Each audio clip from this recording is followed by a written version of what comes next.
Now at 11, terror on the first week of school. More than a dozen children shot, 2 killed as a gunman takes aim at a packed Catholic school mass.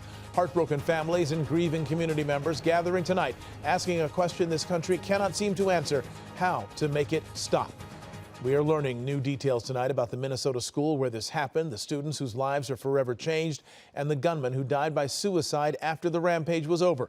Eyewitness News reporter Tim Caputo here now tracking the new developments. Tim? And Mark, police at this point have no question this was premeditated, but investigators currently sifting through what amounts to a mountain of materials left by that shooter that might reveal the exact motive. Everyone tonight, though, wondering why that gunman would target 200 young school kids who are simply praying in a church in a mass shooting that left an 8-year-old and a 10-year-old dead.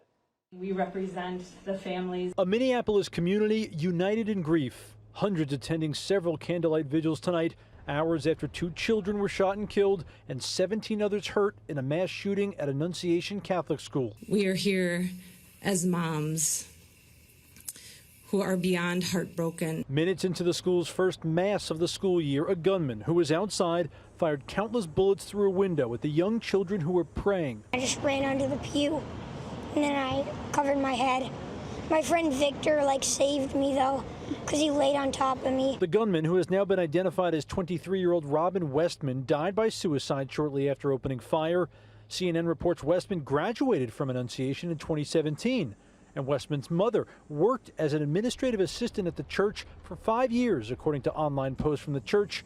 But it's still unclear why the church was targeted. Some living near the South Minneapolis Catholic School immediately ran inside to help injured students. And the one little girl who's got shot in the head asked me to hold her hand the whole time, and I did.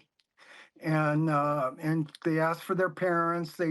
Why did this happen? Parents, too, rushed back to campus, not sure if their kids survived. We didn't know about our son, who was 11, until a little bit later. He had been escorted to the basement of the church for safety. Investigators are reviewing troubling videos posted on YouTube, a letter left to family, and other material that points to a person who was angry, depressed, and who had been contemplating mass murder for some time.